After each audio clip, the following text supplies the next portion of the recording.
تو ان دونوں کو دیکھ لو. سبحان اللہ. کسی جنتی کو دیکھنا ہو تو ان دونوں کو دیکھ لو. فرمایا محبت کرو تو اس کا اظہار بھی ہونا چاہیے, اس کا اظہار بھی ہونا چاہیے.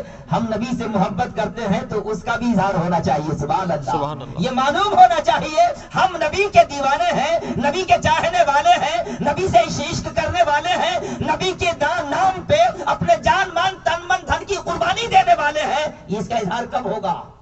یہ لوگوں کو معلوم کب ہوگا؟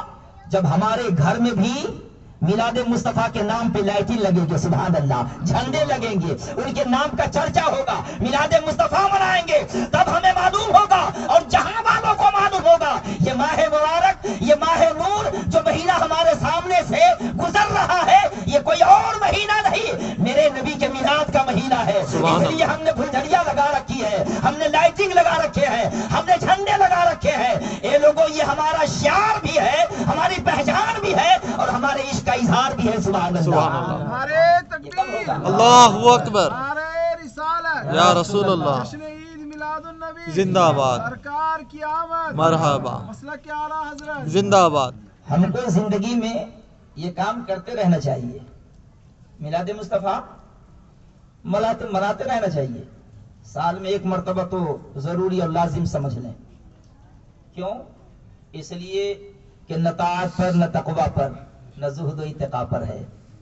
ہم نماز پڑھیں, یقین جانیں نبی سے محبت کا مطلب یہ ہے کہ ہم نماز بھی پڑھیں. نبی سے محبت کا یہ تقاضا ہوتا ہے کہ ہم روزہ بھی رکھیں, زکوٰۃ بھی دیں, حج بھی کریں, ہم اعمال صالحہ بھی کریں, پڑوسی کی مدد بھی کریں. لیکن نبی سے محبت کرتے ہیں تو اس کا اظہار بھی کریں. سبحان اللہ. میلاد مصطفیٰ بھی منائیں.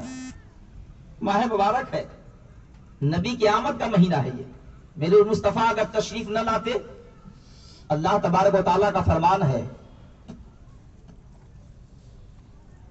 اللہ کے نبی صلی اللہ علیہ وسلم حدیث قدسی ارشاد فرماتے ہیں, لولا کلمہ خلقت الافلاق, لولا کلمہ خلقت الارض. فرمائے محبوب, اگر تیرا پیدا کرنا مقصود نہ ہوتا, آسمان کو پیدا نہ کرتا, زمین کو پیدا نہ کرتا, حتیٰ کہ اپنے رب ہونے کا بھی اظہار نہ کرتا. اگر زمین نہ ہوتی تو مسجد ہوتی؟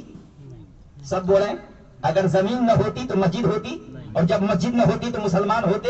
میرے نبی کا, میرا ہم سب کا خالق و مالک ارشاد فرماتا ہے, محبوب تیرا پیدا کرنا مقصود نہ ہوتا, زمین و آسمان کی تخلیق نہ ہوتی, چاند و سورج پیدا نہ کیے جاتے, جہنم اور دوزخ وجود میں نہ آتے. اے محبوب, اگر تیرا پیدا کرنا مقصود نہ ہوتا تو اپنے رب ہونے کا اظہار بھی نہ کرتا. معلوم یہ ہوا کہ اللہ تبارک و تعالیٰ نے اپنے محبوب کائنات کو پیدا کرنا مقصود سمجھا تو ہمیں بھی پیدا فرمایا, کائنات کو پیدا کیا, زمین و آسمان کو پیدا کیا, جنت و جہنم کو پیدا کیا, انسانیت کو جنم دیا, اور اس لیے دیا کہ میرے نبی سے محبت کرتے رہو. سبحان اللہ. اس لیے کہ ان کا احسان ہے ہمارے اوپر. سبحان اللہ. اگر وہ نہ ہوتے تو ہم آپ لیکن عجیب معاملہ ہے, عجیب معاملہ ہے. کبھی کبھی آدمی اب جھانک کر کے دیکھیں زندگی میں, ہم نماز پڑھنے ہوتے ہیں, مسجد میں نماز پڑھتے ہوتے ہیں, بسا اوقات ہم نے دیکھا ہے اور اکثر دیکھا ہے, نماز کے لیے تو آدمی بڑی جدوجہد کرتا ہے, ہر کس و ناکس کو پکڑتا ہے, مسجد کی سمت لے کے چلا جاتا ہے, چلو نماز کو. اچھی بات ہے, نماز کی دعوت دینا, نماز کو لے کے جانا بڑی اچھی بات ہے.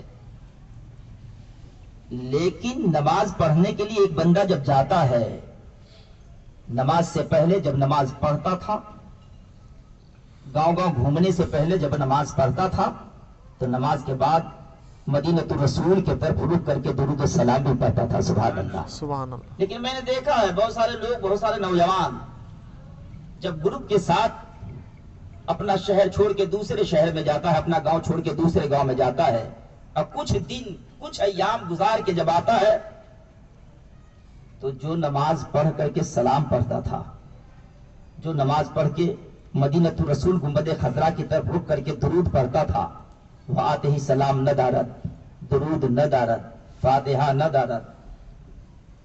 ہے نہیں ایسا؟ ایسا ہی ہے نا.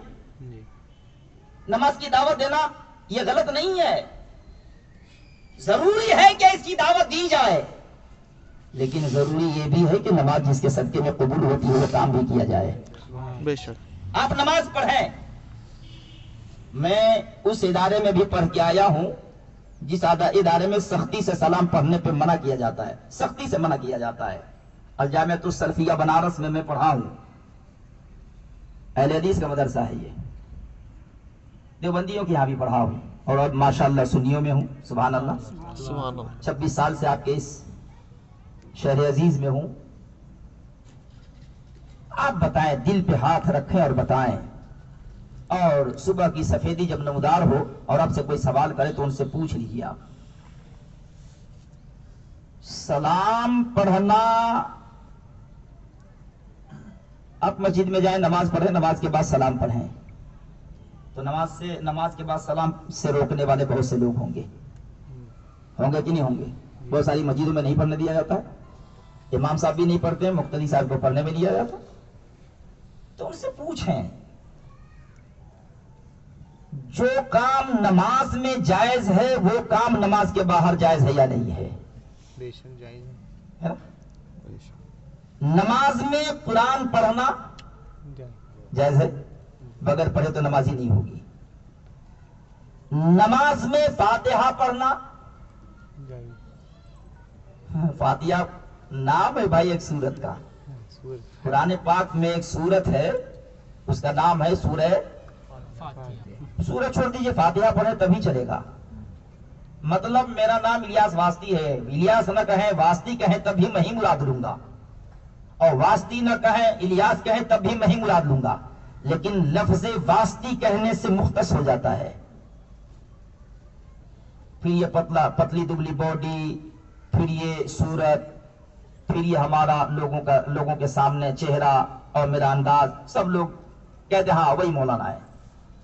تو ویسے ہی قرآن میں سورت تو بہت ساری ہیں، لیکن ساری سورتوں کے سامنے سورت ہے، نام اس کے الگ الگ ہیں، نام اس کے الگ الگ ہیں۔ تو پہلی سورت کا نام فاتحہ، پہلی سورت کا نام بتائیے، ہر نماز میں فاتحہ پڑھنا جائز ہے کہ نہیں ہے؟ بے شک۔ بغیر فاتحہ پڑھے نماز ہوگی؟ نہیں ہوگی، سب بولے نہیں ہوگی۔ یہ غلط نہیں ہے نا؟ اور یہ ایسی بات بھی نہیں ہے کہ عالم ہی کے سمجھ میں آئے، یہ ایسی بات ہے کہ ان پڑھ بھی سمجھتا ہے کہ فاتحہ پڑھے بغیر نماز شروع ہی نہیں ہوتی ہے۔ فاتحہ پڑھیے پھر بقرہ پڑھیے، مطلب بقرہ بھی سورت ہے، سورہ فاتحہ پہلے پڑھیے اس کے بعد سورہ بقرہ پڑھ لیجیے۔